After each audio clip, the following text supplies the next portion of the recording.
नमस्कार. पुन्हा एकदा 16 संस्कार ह्या विषयाबद्दल आपण डॉक्टर सुचेता परांजपे यांच्याशी बोलणार आहोत. तर तुमचं खूप खूप स्वागत.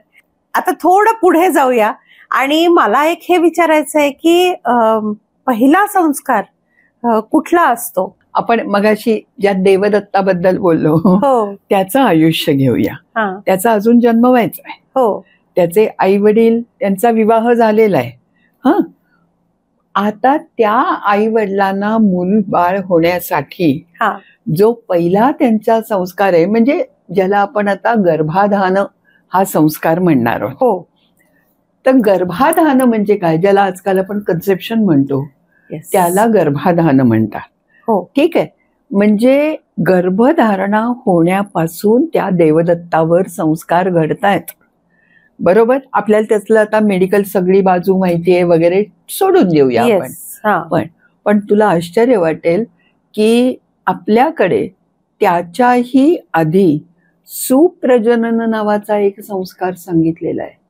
अच्छा. सुप्रजनन म्हणजे काय, तर आपण आता म्हणजे आपल्या पूर्वजांचं मत असं आहे की तुम्ही पालक कधी बनता, Wien do you become parents, not Wien the child is born, but the moment you decide की आपल्याला बाळ हवं, ऍक्च्युली तेव्हा तुम्ही खरे मनाने पालक बनता.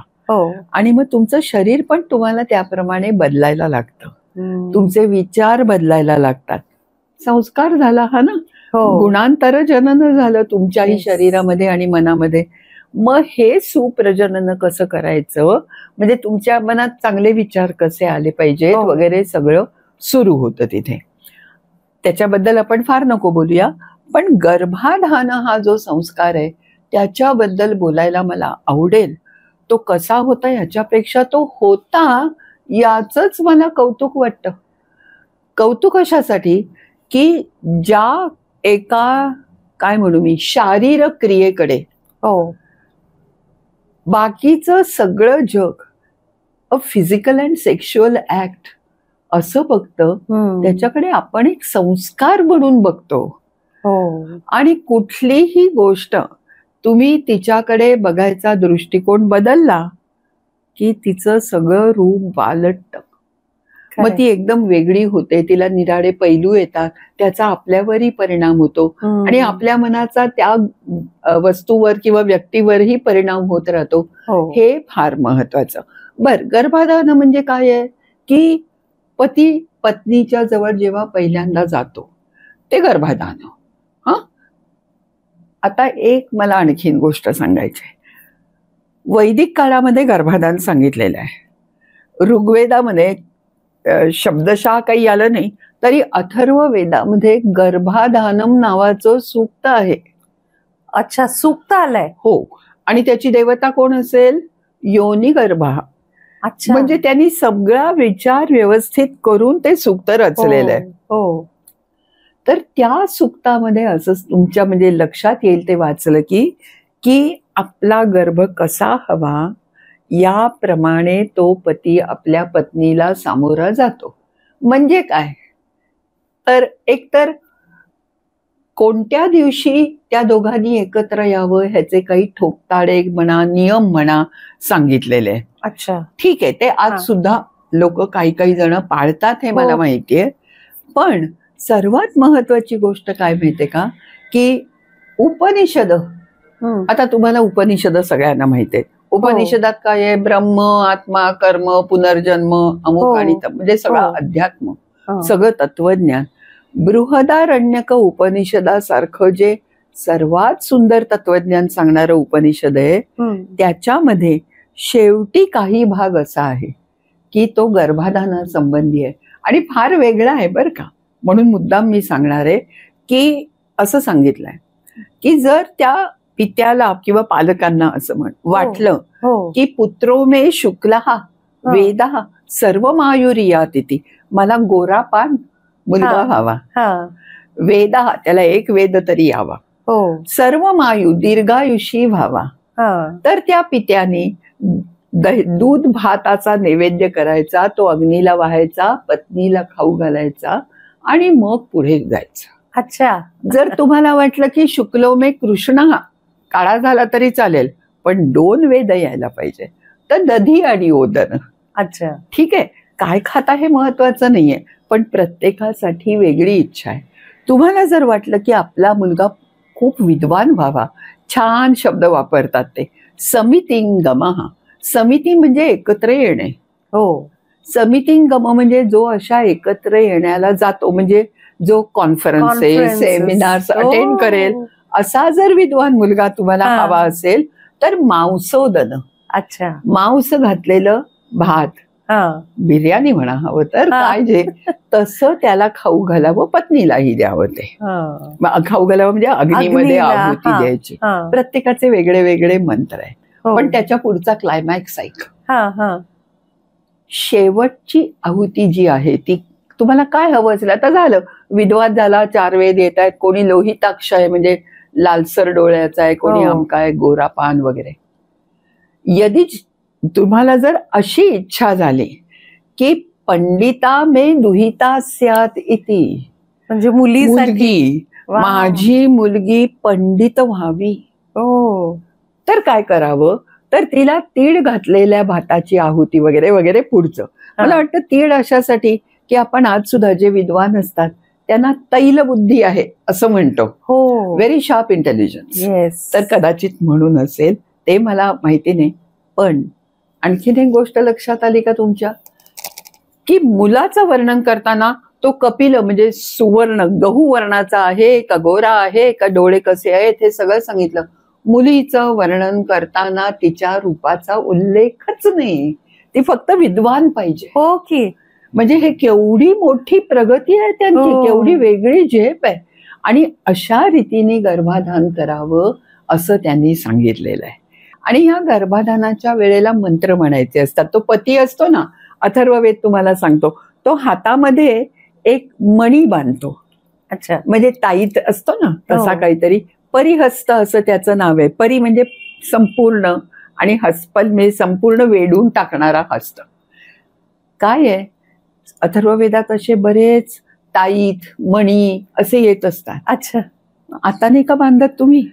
आता जर का तुम्ही आपली कुठलीही सेलिब्रिटी पाहिली तर हातात लाल पिवळे दोरे असे सगळे बांधून येतात. मग तेच आपल्याला चालतं तर आपल्या प्राचीन परंपरा जिथून ह्या सगळ्याचा उगम झाला त्या का नाही आपण मान्य करावं? तेव्हा ह्यामध्ये परिहस्त फक्त बद्दल म्हणत नाही, मला गर्भाधानाबद्दल विशेष आस्था अशासाठी वाटते की जो पती आणि पत्नी पहिल्यांदाच एकमेकाला असे जवळ जाणार आहेत तेव्हा त्यांना केवढं अँझायटी, हल्लीच्या भाषेत बोलायचं तर असेल, केवढा स्ट्रेस असेल. आणि तो स्ट्रेस तुम्ही होम केला, मंत्र एकत्र म्हटले की हळूहळू तुमच्या मनावरचा कमी होतो. आज सुद्धा तुमच्या मनावर स्ट्रेस असेल तर तुम्ही काहीतरी रामरक्षा म्हणता, देवासमोर नुसते हात जोडून उभे राहता. आजकालची मुलं हे न करता कदाचित काउन्सिलरकडे पळ काढतील, पण काहीतरी तुम्हाला मदत लागते, ती ह्या गर्भाधानामध्ये मिळते. खरं म्हणजे कुठलाही मंत्रोच्चार केला की आपल्याला एक म्हणजे कुठेतरी आपण मनात आपण एक शांत भाव आपला निर्माण होतो आणि we are in better position to take correct decision. अगदी बरोबर आहे. आपल्याकडे प्राणायाम आपण करतो, तिकडे लोक डीप ब्रीदिंग म्हणतात, पण एकूण सगळ्याचं गणित तीच आहेत. आता गर्भाधानानंतर आपण असं समजूया की मुलीला ती गर्भवती झाली, त्याच्यानंतर सुद्धा या गर्भावर संस्कार चालू आहेत. हे खूप मला फार आवडतं. म्हणजे एक गंमत सांगते की गर्भस्थिरीकरण नावाचा विधी आहे. स्थिरीकरण म्हणजे तो नीट व्हावा, स्थिरीकरण म्हणजे तो सुखरूप राहावा, स्टेबिलिटी राहावी, याच्यासाठी काही काही मंत्र वगैरे सांगितले. त्याच्यातलं सगळ्यात महत्वाचं असं की तिचं वातावरण आणि मन प्रसन्न राहील असं बघा. अरे वा. आता तुम्ही काय सांगता, स्ट्रेस नको, अजिबात तिला स्ट्रेस नको. आम्ही स्ट्रेस हा शब्द नाही वापरला, पण आम्ही तेच केलं. उपनिषदांमध्ये, मला वाटतं ऐतरेय उपनिषदामध्ये जेव्हा ह्या वामदेव गौतमाची एक गोष्ट येते तेव्हा तो सांगतो, म्हणजे तिथे असं म्हटलंय की सा भावयित्री भावयितव्या भवती, जी आई होणार आहे ती एरवीच सर्वांची काळजी घेते, या अवस्थेत इतर सर्वांनी तिची काळजी घ्यायची आहे. हो, किती म्हणजे स्पष्ट सांगितलेलं आहे. मग आपण अशी काळजी आता घ्यायला शिकतोय हळूहळू असं मी म्हणेन, पण हे सुद्धा तिथे सांगितलंय. आता म्हणजे बाहेर जे काउन्सिलर्स असतात किंवा जे गायनोकॉलॉजिस्ट कडे जे काउन्सिलर्स असतात ते सांगतात की म्हणजे तिच्या फर्स्ट 3 months मध्ये किंवा नंतर अशा स्टेज बाय स्टेज काय काय प्रिकॉशन्स घ्यायचे आहेत किंवा बरोबर आहे, तिला आनंदात ठेवा, तिची काळजी घ्या, भरपूर खाऊ पिऊ घाला, हे महत्वाचं. आणि त्याच्यासाठी हे जे आता आपण म्हटलं ना की तिचं वातावरण मुख्य म्हणजे चांगलं पाहिजे. हो, तिला नेहमी आनंद वाटला पाहिजे. रडत बसली एखादी गर्भवती ते बरोबर नाहीये. तिच्यावर तर परिणाम होतोच, तिच्या गर्भावर सुद्धा त्याचा परिणाम होतो. हे आता अगदी शास्त्रीय दृष्ट्या सुद्धा आपण सिद्ध केलेलं आहे. त्या काळात या लोकांनी केलं असणार आहे, पण त्यांनी ते काही सगळं आपल्या समोर लिहिलेलं नाही. आता एक गंमत सांगते. मला आठवतं की मी जेव्हा प्रेग्नंट होते तेव्हा माझ्या नवऱ्याने कौतुकाने कोमा नावाच्या भीतीदायक, मला माहित नव्हतं तो भीतीदायक आहे, सिनेमाची तिकीटं काढून आणली. आणि काही कारणाने माझे काका तिथे होते. ते माधवनी कौतुकाने सांगितलं आम्ही आज कोमा बघायला जाणार आहोत. ते म्हणाले बघू तिकीटं, आणि त्यांनी अशी फाडली आणि फेकली. ते म्हणाले आत्ता तिला तो सिनेमा दाखवायचा नाही. म्हणजे आपणही काळजी घेत असतो, पण तरी सुद्धा असा भीतीचा असला पाहिजे तो. नंतर मी पाहिला कधीतरी. पण मराठीत तर काही शब्द असतात आपण जे सर्रास येता जाता वापरतो, त्याचा अर्थ लक्षात न घेता एखाद्या माणसाला खूप भीती वाटली, तो पुरुष असो दे नाही तर स्त्री, पुरुष सुद्धा असं म्हणतात, वाक्प्रचार आहे तो, की मला इतकी भीती वाटली की मी भीतीने गर्भगडीत झालो. अच्छा, डिड यू एव्हर थिंक की गर्भगडीत म्हणजे काय? खूप भीती वाटली, कॅरेज होणं का? करेक्ट, शी माइट अबॉर्ट. तेव्हा हे होता कामा नये म्हणून तिची काळजी घ्यायची. हा गर्भावरचा संस्कार महत्वाचा नाही का? आता गर्भसंस्कारांच्या कार्यशाळा असतात, आणि अगदी आयुर्वेद, होमिओपॅथी आणि ॲलोपॅथी असे सगळे लोक आपल्या गर्भवती पेशंट्सना, प्रेग्नंट मदर्सना त्याचं शिक्षण देतात. त्याचे वेगळे व्यायाम असतात, त्याचे वेगळे मंत्र का असतात? फक्त तुमचं मानसिक बळ वाढवण्यासाठी. त्याने तुम्हाला बरं वाटतं, बरोबर आहे. आणि त्याचं वेगळं गर्भसंस्कारात गीत असतंय, म्हणजे संगीत आहे त्यांचं. आणि हे भारतभर सध्या जोरात चालू आहे, कारण या संस्कारांचा गर्भावर होणारा परिणाम स्पष्ट दिसून येतोय, सायंटिफिकली प्रूव्हन. अगदी अगदी आपल्याला तर आधीच माहित होतं अभिमन्यूच्या कथेवरनं. हो, अरे आपण अभिमन्यूची कथा म्हणतो, पण मी आता ऋग्वेदातला संदर्भ दिला त्या ऋषींचा म्हणून सांगते. वामदेव गौतम नावाचे जे ऋषी आहेत ऋग्वेदात, म्हणजे महाभारतातला अभिमन्यू आणि हे कुठले, ते सांगतात ऋग्वेदात ऋचा आहे, मी काढून देऊ शकते म्हणजे पुरावा आहे आपल्याकडे. त्यांच्या ऋचेचा मंत्राचा आरंभ असा आहे, गर्भेनुसन, मी गर्भात असतानाच मला सगळं ज्ञान होतं. जनिमानि वेद, या हे जे सगळे देव म्हणजे चांगले चांगले लोक आहेत त्यांचं मला सगळं आयुष्य आधीच माहिती होतं.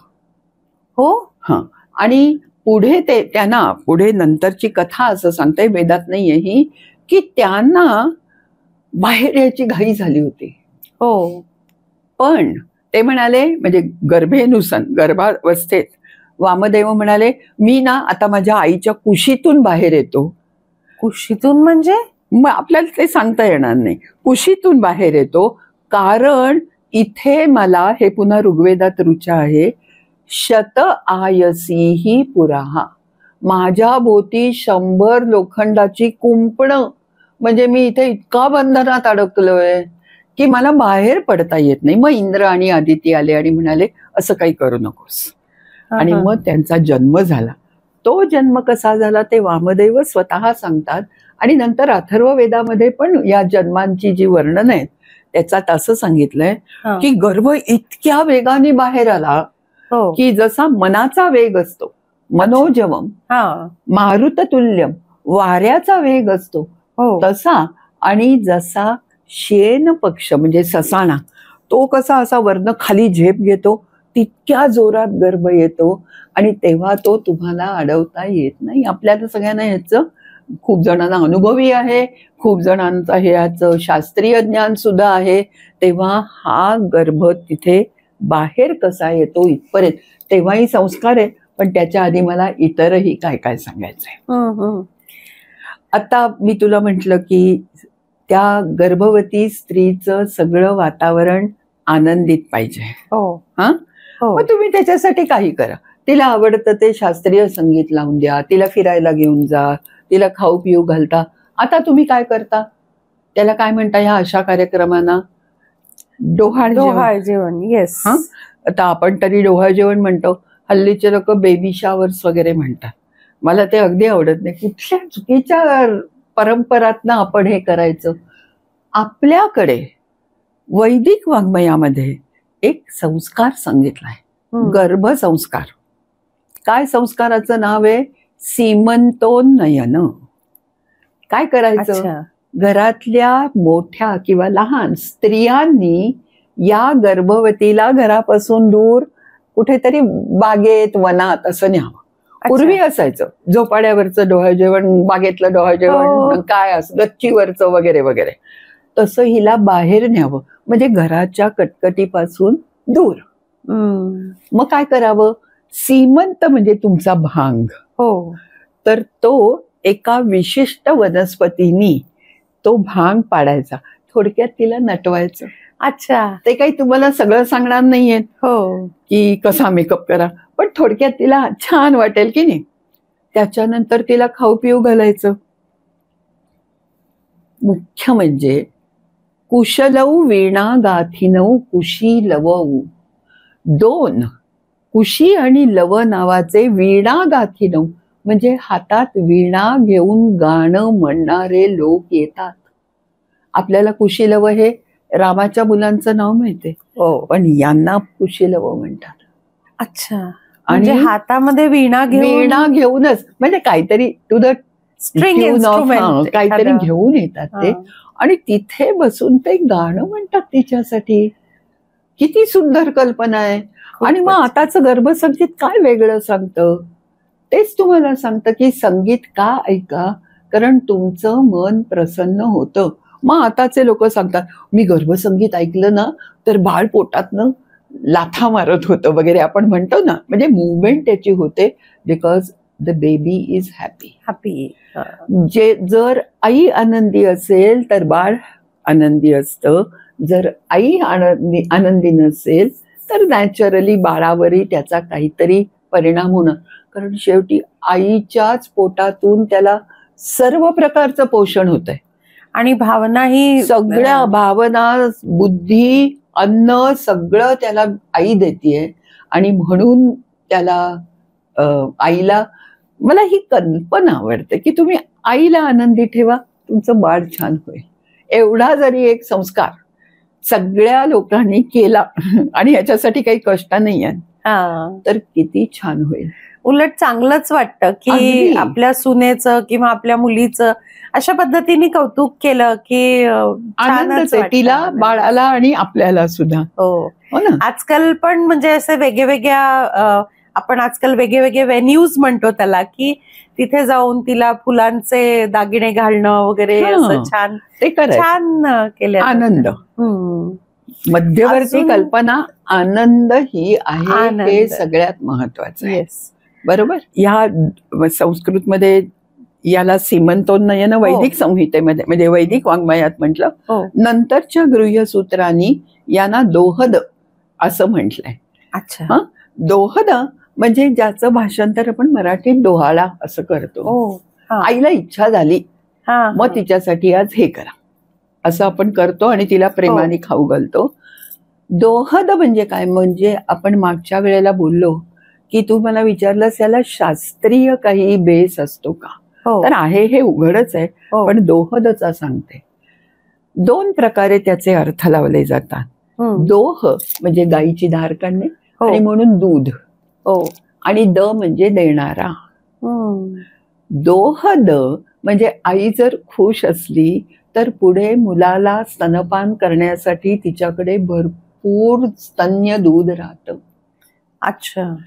शिवाय काही लोकांचं त्या काळातच, मी आत्ताच सांगत नाहीये, असं एक मत आहे की हद म्हणजे हृदय, ज्या वेळेला आजकाल तुम्ही सोनोग्राफीवर बघता आपल्या बाळाचं हृदय धड धड धड धड जोरात चाललंय असं, हे जेव्हा दिसायला लागेल त्यांना ते दिसत नव्हतं, त्यांना ते कळायचं काय नाडी बघत असतील, काय जी लक्षणं, त्या वेळेला हा संस्कार करायचा. अच्छा. म्हणजे तिला दूधही भरपूर येईल असं होईल आणि ते बाळाचं हृदय आता जाणवायला लागलं हे सुद्धा येईल. म्हणजे लक्षात घे की त्यांना गर्भावस्थेतल्या बाळाची वाढ कशी होतीये याचं शास्त्रीय भान आहे. वेगळ्या वेगळ्या स्टेजेस त्यांना माहिती आहेत, हे अगदी उघड आहे. आणि बरोबर आहे ते. अजून म्हणजे आता हे जी ही स्टेज आहे त्यामध्ये नक्कीच आनंद वगैरे वगैरे, पण जेव्हा लास्ट मध्ये म्हणजे 8व्या 9व्या महिन्यात, मग त्याच्यानंतर पण काही आहे का, म्हणजे at the time of delivery? तर आहेच. आपल्याकडे मी म्हटलं तसं सगळ्या गोष्टींकडे एका पवित्र नजरेने बघितला जातो. पवित्र म्हणजे काय की काहीतरी शुभ गोष्ट घडतीये, आपल्याला त्याचं स्वागत केलं पाहिजे. एकतर तू ज्याला आता म्हणाली डिलिव्हरी, त्याला अथर्ववेदामध्ये सूक्त आहेत.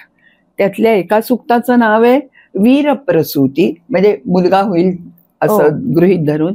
दुसऱ्याचं नाव आहे सुखप्रसूती. अच्छा. प्रसूती चांगली कशी होईल याच्यासाठी ते सूक्त आहे. त्याच्यात काय, आणि ऋग्वेदात पण 1-2 ठिकाणी हे जे बाळ होणार आहे त्याचं नाव काय आहे माहितीये? नाव म्हणजे शब्द काय आहे? दशमास्या.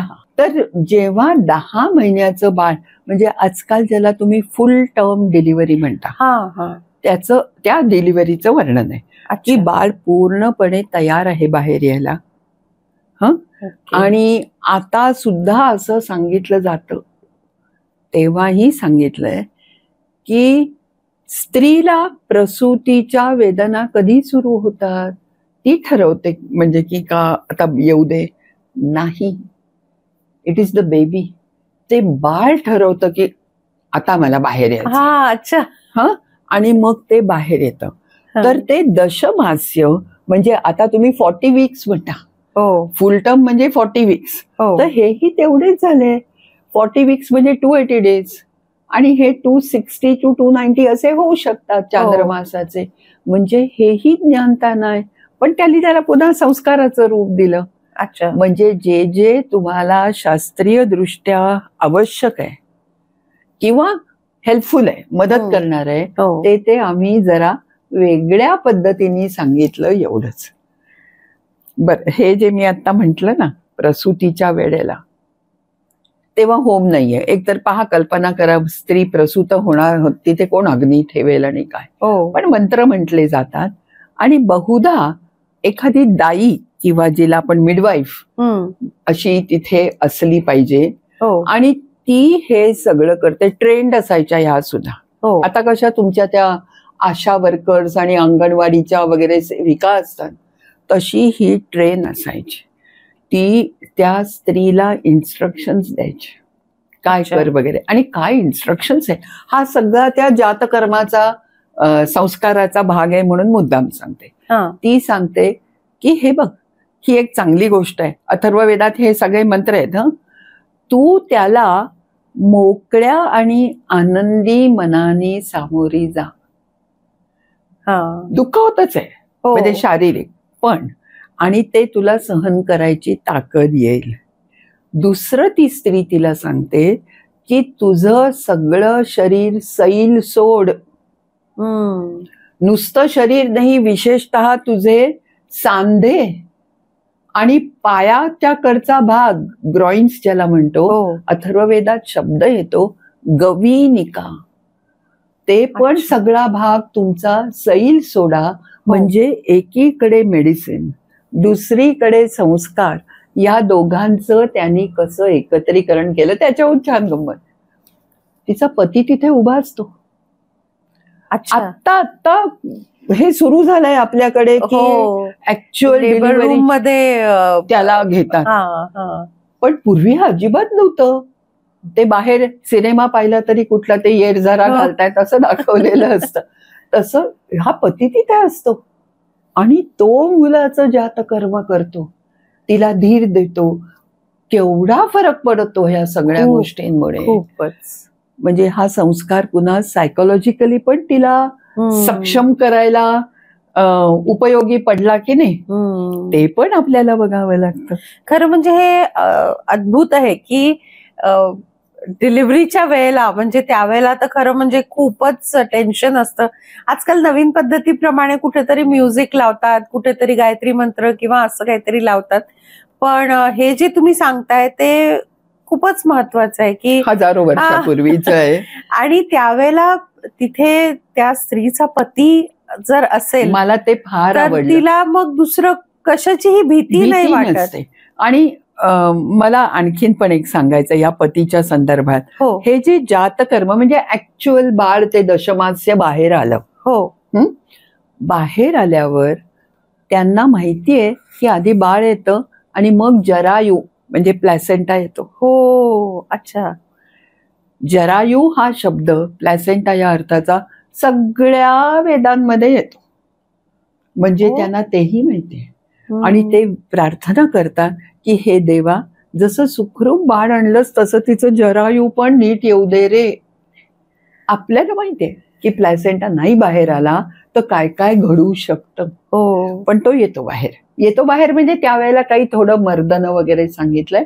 आणि ते झाल्यावर नाळ ज्याला म्हणतो, अम्बिलिकल कॉर्ड, ज्याच्यातनं आजपर्यंत आई आणि बाळाचा एक काय म्हणता येईल अतूट असा संबंध तयार झालेला आहे. आज सुद्धा आपण म्हणतो की माझी अजून ऋग्वेदाशी नाळ तुटलेली नाहीये, म्हणजे मी बांधलेच गेलेली आहे असं आपण म्हणतो. ती नाळ कापायचा जो समारंभ नाही म्हणणार मी, संस्कार आहे, तो जातकर्मापूर्वी एक करायचा असतो. तो कुठला तर मेधाजनन. बाळ बाहेर आलेलं आहे, अजून नाळ कापायची आहे. नाळ कधी कापायची ह्याचे सुद्धा आता ठोकताळे आहेत बरं का. लगेच कापायची नाही, 2 मिनिटांनी कापायची, 3 मिनिटांनी कापायची, कारण अजून आईच्या पोटातून त्याला पोषण मिळतच आहे, पोषक द्रव्य. म्हणून 3 मिनिटांनी कापायची असं आता आपल्याकडे सांगतो. ठीक आहे. पण यांनी असं सांगितलंय की ती कापायच्या आधी त्या वडिलांनी मुलाला, काही ठिकाणी असं म्हटलंय सोन्याच्या अंगठीने मध चाटवावा, ते खूप ठिकाणी अजूनही करतात.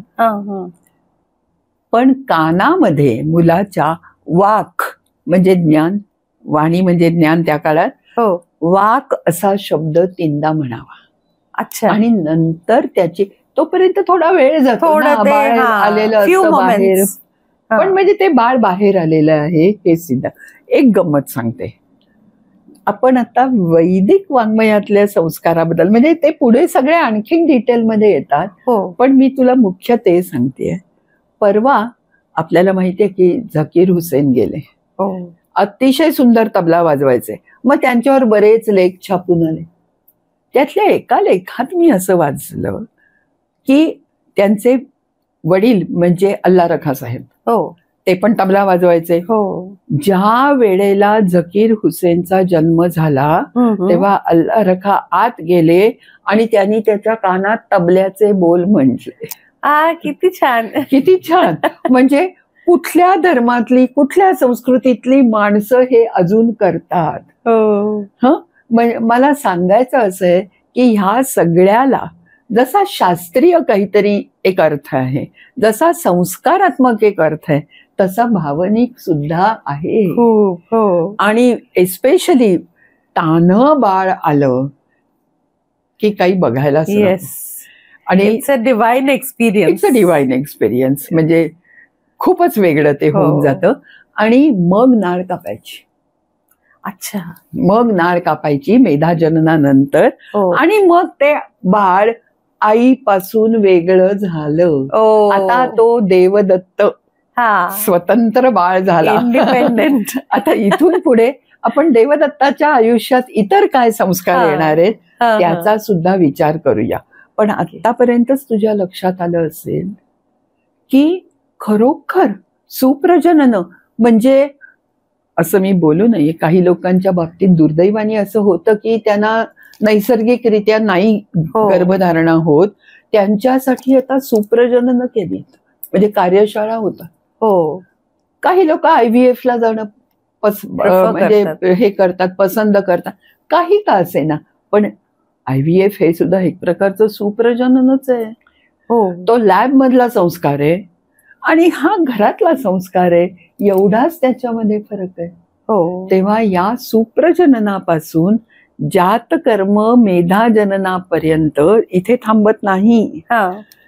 नाळ कापली की, आणि तुला माहितीये की त्या बाळाच्या नाभीमध्ये, बेंबीमध्ये ती असते, ती कापायला लागते. नाभी आणि जन्म यांचा संबंध या लोकांना माहिती आहे. फुकट नाही. आपण ह्याला पद्मनाभ म्हणतो, तुला आठवत असेल का म्हणतो? कारण तो झोपलेला आहे, त्याच्या नाभीमधून एक पद्म आलं आणि तिथे ब्रह्मा आहे. तिथे ब्रह्मा. म्हणजे नाभी, जन्म, आणि ती यांनी कापली नाही कारण ते दैवतशास्त्र आहे म्हणून, पण हे आहे. त्याच्यानंतर सर्वात महत्वाचा संस्कार यांनी सांगितलाय तो म्हणजे स्तनपान. अच्छा. इमिजिएटली. आताच मेडिसिन, मॉडर्न मेडिसिन ते करतं. पूर्वी असं होतं की नाही पहिले काय 4 तास वगैरे अजिबात नाही वगैरे, पण आता सांगतात की लगेच आईनी मुलाला स्तनपानाला घेतलं पाहिजे. त्याच्यात एक तिला वेगळा आनंद असेल, त्या बाळाला सेन्स ऑफ कम्फर्ट पण, कम्फर्ट फक्त तिला नाही, त्या बाळाला तो स्पर्श माहिती आहे. आणि एक वेगळी गंमत सांगू, एका शाळेमध्ये एका प्रिन्सिपलनी सांगितलं, लहान मुलांची शाळा होती, आणि एक मुलगा दंगा करत होता म्हणून प्रिन्सिपलनी बोलावलं आईला. आई गेली तर ती आई म्हणाली, हो मला माहितीये त्याची पूर्ण कल्पना आहे, तो खूप दंगा करतो, I know him inside out. तर तो इयत्ता 2रीतला मुलगा काय म्हणाला, you don't know me inside out, I am the one who knows you inside. म्हणजे किती खरं.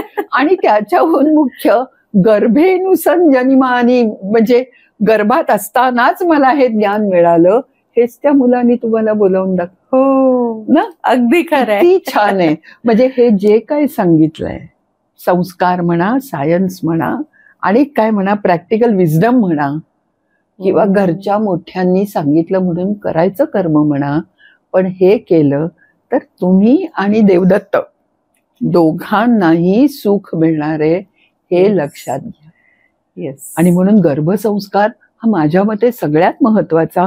कारण तुमचं पुढचं आता माहिती आपल्याला की गर्भातच ठरतं तुम्ही कोण होणार आहात, तुमचे काय DNA असणार, अमकं तमकं सगळं ठरतं. ते या संस्कारांमुळे ठरतं असं हे लोक तुम्हाला सांगतात. खरंच आहे, खूप महत्वाचं आहे. तर आज ही खूपच मला असं वाटतं की एक आनंददायी ही चर्चा झाली आहे की ह्या गोष्टींमुळे एका स्त्रीच्या आयुष्यात बऱ्याच गोष्टी बदलतात आणि तिला ते जे मातृत्वाचं जे सुख आहे ते नक्कीच पुढच्या आयुष्यात, संबंध आयुष्यात आयुष्यभर पुरतं. तर खूपच तुझ्या सुना येतील किंवा मुलगी जेव्हा गर्भवती होईल तेव्हा गर्भसंस्कार त्यांच्या निदान कानावर घाल. नक्की. कारण त्याचा परिणाम होईलच नक्की. आणि आज तुम्ही इतक्या छान आम्हाला या सगळ्या गोष्टी सांगितल्या, तर उत्सुकता वाढली आहे की ह्याच्या पुढचे संस्कार कसे असतील, किंवा देवदत्ताच्या आयुष्यात पुढे कुठले संस्कार येतील असं म्हणायला हवं. तर खूप खूप धन्यवाद. आणि पुढच्या भागात नक्कीच लगेचच भेटूया असं अगदी म्हणायला नक्की. हरकत नाही जरूर की भेटूया. आता तो जसं जसा मोठा होईल तसे तसे पुढचे संस्कार अगदी त्याच्यावर अगदी. येतील. नक्की भेटू, कारण तर- मला सुद्धा बघायचं की देवदत्त पुढे काय काय करतोय. काय करतोय. तर नमस्कार. खूप खूप भेटू आपण. धन्यवाद. नक्की नक्की.